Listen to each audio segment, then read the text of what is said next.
கிறிஸ்துவுக்குள் அன்பான தேவ பிள்ளைகளே, மீண்டும் இந்த நாளிலும் கூட இயேசுவின் புண்ணிய நாமத்துல உங்களோடு கூட இணைவதில் மிகுந்த மகிழ்ச்சி அடைகிறேன். இந்த நாளிலும் கூட தேவன் உங்களோடு கூட இருந்து அவர் கொடுக்கிற வாக்கு தத்துவம் உங்களுடைய வாழ்க்கையில நிறைவேறத்தக்கதாக தேவன் கிருபை பாராட்டுவாராக. வாக்கு தத்துவத்தின் வசனம் எங்கிருந்து அப்படின்னு பார்த்தீங்கன்னு சொன்னா, சங்கீதம் 34 10 வசனம். கர்த்தரை தேடுகிறவர்களுக்கோ ஒரு நன்மையும் குறைவுபடாது. நன்மை செய்கிற இயேசு நம்மோடு கூட இருக்கும் பொழுது நமக்கு என்ன செய்யாதா? தேவனுடைய பிள்ளைகளுக்கு ஒரு நன்மையும் குறைவுபடாது. எப்பேற்பட்ட வாக்கு தத்தல்ல, நன்மை ஒன்றும் குறைவுபடலை அப்படின்னு சொன்னா நம்ம வாழ்க்கையில் எப்பொழுதும் அது மகிழ்ச்சியான ஒரு காரியம்தான். அப்பேற்பட்ட வாக்கு தத்துவத்தை தேவன் இன்னைக்கு உங்களுக்கும் எனக்கும் தருகிறாரு. அப்படி இந்த வாக்கு தத்துவத்தை சங்கீதக்காரன் ரொம்ப அழகா சொல்றாரு. எப்படி? கர்த்தர் தேடுகிறவர்களுக்கோ ஒரு நன்மை. அப்போ நீங்களும் நானும் கர்த்தரை தேட வேண்டும். நம்முடைய வாழ்க்கையில நன்மையான காரியம் நடக்கணும் அப்படின்னு சொன்னா நம்ம தேட வேண்டிய இடம் இதுதான், கடவுளை நம்ம தேடணும். நீங்க பார்த்தீங்கன்னு சொன்னா தாவீது பக்தன் சொல்றாரு, சிங்கக்குட்டிகளை இதற்கு ஒப்பனையாக பேசுகிறார். நீங்க பார்த்தீங்கன்னு சொன்னா சிங்கம் அப்படின்னாவே உங்களுக்கு தெரியும், காட்டுக்கு ராஜா. அப்படி காட்டுல ஒரு ராஜாவா இருக்கு அந்த சிங்கத்துக்கு கண்டிப்பா என்ன இல்லை, கண்டிப்பா அதுக்கு பட்டினி எதுவுமே இருக்காது. மோஸ்ட்லி என்ன செய்யும், அது மற்ற மிருகங்களை என்ன செஞ்சிருச்சுன்னா அடித்து தன்னுடைய குடும்பத்திற்கு, பிள்ளைகளுக்கு, மனைவி எல்லாருக்கும் அவங்க பெண் சிங்கமும் சேர்ந்து வேட்டையாடி என்ன செய்வாங்கன்னா மகிழ்ச்சியாக ரொம்ப கொழுமையாக இருப்பாங்க. அவங்கள பார்த்து மற்ற விலங்குகள் தான் காட்டில் என்ன செய்யும், பயந்துருக்கும். சில சமயங்களில் பார்த்தீங்கன்னு சொன்னால் சில மிருகங்கள் கூட்டமாக வந்துச்சுன்னா பயந்து என்ன, சிங்கக்குட்டிக்கு அன்னைக்கு சிங்கத்துக்கு என்ன கிடைக்காது, இறை கிடைக்காது. அப்போ என்ன செய்யுமா, போய் பட்டினியாக என்ன செய்யும் இருக்கும். அப்போ அதுக்கும் என்ன செய்யும், மனசில் ஐயோ இன்னைக்கு பிள்ளைகளுக்கு ஒன்றும் தரலேன்னு இருக்கும். ஆனால் இங்கே அந்த விலங்குகள் கூட அப்படி இருக்கும், காட்டுக்கு ராஜா அப்படிலாம் நம்ம சொல்லுவோம். ஆனால் நம்முடைய யூத சிங்க ராஜா எப்படின்னு சொன்னால், அவரை தேடுகிறவர்களுக்கு என்ன செய்ய மாட்டாராம், ஒரு நன்மையும் குறையாது. ஒரு நாள் நம்ம பட்னியாக இருக்க அவர் விட மாட்டார். ஒரு நாள் நம்முடைய பிரச்சனையோடு இருக்க விட மாட்டார். ஒருவேளை எல்லாம் வரலாம், ஆனாலும் அவர் நம்மை விட மாட்டார். ஏன்னு சொன்னால் நமக்கு ஒரு நன்மையும் குறைவுபடாதுன்னு சொன்ன தேவன் அவர்னது வாக்கு மாறாதவர், அவர் உண்மை உள்ளவர், அவர் வாக்கு மாறாதவர். அதனால நீங்க பார்த்தீங்கன்னு சொன்னா சிங்கக்குட்டி கூட என்ன சில நாள் பட்னியா இருக்கும். ஆனால் கர்த்தரை தேடுவர்களுக்கும் என்னது, ஒரு நன்மையும் குறைவுபடாது.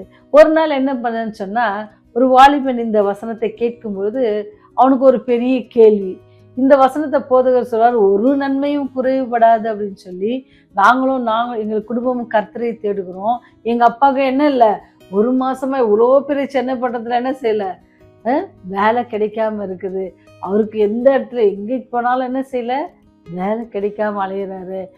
கடவுளை நம்புறோம், எங்களுக்கு ஒன்றும் கிடைக்கல. கடவுளே இல்லைன்னு சொல்றாங்க. அவங்களாம் எப்படி இருக்கிறாங்க, அவங்களுக்குலாம் பெரிய பெரிய பதவியில் இருக்கிறாங்களே அப்படின்னு சொல்லி ரொம்ப வருத்தப்பட்டேன். அப்போ நீங்களும் நானும் என்ன நினைக்கிறோன்னு சொன்னால், ஒரு நன்மையும் குறையப்படாதுன்னு சொன்னாரே அப்படின்னு சொன்னால், ஒன்லி உலக ஆஸ்திகள் அல்லது உலக காரியங்கள் மாத்திரம் இல்லை, ஆண்டவர் எல்லாம் மிகப்பெரிய காரியத்தை நமக்கு செய்திருக்கிறாங்க.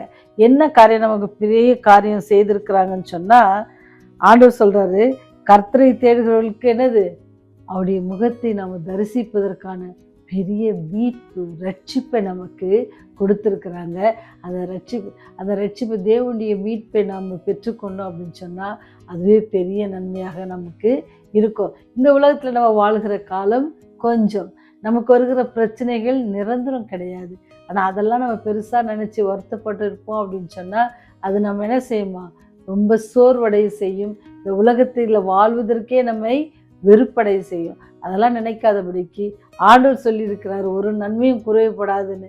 அவர் எல்லா நன்மையும் தர அவர் வல்லவராக இருக்கிறான்னு சொன்ன விசுவாசிப்பன்னு சொன்னால் நமக்கு தேவையான காரியங்களை அவர் ஒரு நாள் என்ன செய்ய போகிறதில்ல, நிறுத்த போகிறதில்ல. நமக்கு தேவையானது எதுவோ அதை கண்டிப்பாக அவர் நமக்கு தந்து கொண்டு தான் இருப்பார். அதுதான் நன்மையும் அதுதான் தாவீது பக்தன் நீங்கள் பார்த்தீங்கன்னு சொன்னால் அவர் என்ன ஒரு பாட்டு பாடாரு, அவரிடத்துல நம்ம சேரும் பொழுது, நம்ம அவரிடத்தை அண்டி கொள்ளும் பொழுது அவர் என்ன செய்கிறாராம், அவருடைய செவிகளை சாய்த்து நம்முடைய விண்ணப்பங்களை என்ன செய்கிறார், அவர் கேட்கிறவராய் இருக்கிறார். அதனால தான் கர்த்தர் தரும் நன்மை என்னது, அவர் நீங்களும் நான் நினைக்கிற மாதிரி உடனே கபோர்டை திறந்த உடனே ஃபுல்லாக பணமாக நிற்கும், பணமாக அடுக்கி வச்சுருப்போம். அப்படி இல்லைங்க. தேவன் ஒரு சமாதானத்தை கொடுப்பார். நம்ம எதிர்நோக்கி இருக்கிற பிரச்சனைகளை தாண்டி செல்வதற்கான பலத்தை தருவாங்க. இதெல்லாம் தான் நன்மைகள். இதெல்லாம் எத்தனையோ பேருக்கு கிடைக்காது. அவங்க எவ்வளோ நிறைய செல்வந்தர்களாக இருப்பாங்க, ஆனால் இந்த சமாதானம்லாம் இருக்காதுங்க. ஆனால் ஆண்டவர் சொல்கிறாரு, அவரை தேடுகிறவர்களுக்கு அது யாராக இருந்தாலும் அவங்கள என்ன செய்வாராம், ஒரு நன்மை குறைவுபடாதபடிக்கு அவர் பார்த்து கொள்ள வல்லவராக இருக்கிறார். அதனால பரலோகத்தில் இருக்கிற உங்கள் பிதா தம்மிடத்தில் வேண்டிக் கொள்கிறவர்களுக்கு நன்மையானவைகளை கொடுப்பது அதிக நிச்சயம் அல்லவா அப்படின்னு சொல்லி மத்திய 7:11 சொல்றாரு. இப்போ நன்மையான காரியங்களை அவர் நமக்கு கொடுக்க வல்லவராக இருக்கிறார். இப்போ நன்மையான காரியங்களை நாம் பெற்றுக்கொள்வதற்கு என்ன செய்யணுமா? ஒரே ஒரு காரியம்தான், அவரை தேடுங்கள், கர்த்தரை தேடுங்கள். அவரை தேடும் பொழுது அவர் உங்களுக்கு வெளிப்படுவார். அவருடைய வார்த்தைகளை நீங்கள் வாசிக்கும் பொழுது அவர் உங்களோடு கூட உறவாடுவார். வேத வசனங்களை வாசிங்க. வேதாகம் இல்லை அப்படின்னு சொன்னால் நீங்கள் என்ன செய்யுங்க, எங்களுக்கு மெசேஜ் போடுங்க, அட்ரஸ் அனுப்புங்க. உங்களுக்கு வேதாகமத்தை நாங்கள் கொடுக்க ஆயத்தமாக இருக்கிறோம். இந்த நாளிலும் கூட அவரை நம்ம என்ன செய்வோமா? தேடுகிற பிள்ளைகளாக.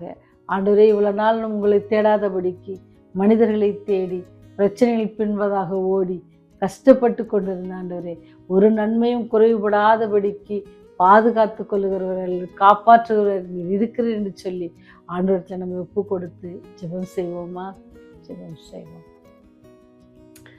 எங்களை அதிகமாய் நேசித்து வழிநடத்துகிற பரலோக தந்தையே, எங்கள் மேல் கிருபை பாராட்டுகிறவரே, உம்மை தேடுகிறவர்களுக்கு ஒரு நன்மையும் குறைவுபடாதபடிக்கு பார்த்து கொள்கிறவரே, ரட்சிப்பை கட்டளையிட்டவரே, ஜீவனை கொடுத்தவரே, உம்மை துதிக்கிறோம், சோஸ்தரிக்கிறோம், கொடான கொடி நன்றி செலுத்துகிறோம் தகப்பனே. இந்த நாளிலும் கூட ஆண்டவரே எனக்கு இந்த நன்மைகள்லாம் நடக்கலையே அப்படின்னு சொல்லி மனபாரத்தோடு உம்மை நோக்கி கெஞ்சுகிற குடும்பங்களுக்காகவும் பிள்ளைகளுக்காகவும் உடைய பாத்தில் வருகிறோம் ராஜா. ஒவ்வொரு நீங்கள் ஆட்கொண்டு அவர்களை நீங்கள் ஆசீர்வதிக்க வேண்டுமாய் கெஞ்சி மண்டாடுகிறோம் சுவாமி. இந்த நாளின் செய்தி அவர்களுக்கு ஆண்டவரையோடு கூட அதிகமாய் நெருங்கி ஜீவிக்கத்தக்கதாக, தங்களை ஒப்படைக்கத்தக்கதாக ஒவ்வொரு மனதிலும் நீங்கள் பேசுங்க ஆண்டவரே. உடைய அன்பை புரிந்து கொண்டு உமக்காக ஆண்டவரே நாங்கள் ஜீவிக்க எங்களை நீங்கள் பக்குவப்படுத்துங்க. எங்களை சுற்றி இருக்கிற பிரச்சனைகள் எல்லாம் நிரந்தரம் அல்ல என்பதை நாங்கள் உணர்ந்த ஆண்டவரே, உம்மை நோக்கி ஆண்டவரே எப்பொழுதும் அப்பா பிதாவினை அழைத்து ஆண்டவரே என்னுடைய ஜீவிய காலங்களை நாங்கள் கடத்த எங்களுக்கு உதவி செய்யுங்க ஆண்டவரே. தொடர்ந்து காத்து கொள்ளுங்க, வழி நடத்துங்க சுவாமி. இந்த ராஜ்யம் வரும்போது ஆண்டவரே உங்களோடு கூட நித்தியமாய் வாழுகிற அந்த பாக்கியத்தை எங்களுக்கு தர வேண்டுமா? இயேசுவின் புண்ணிய நாமத்தில் வேண்டிக் கொள்கிறோம் ஜீவனுள்ள பரலோக தந்தையே, ஆமென்.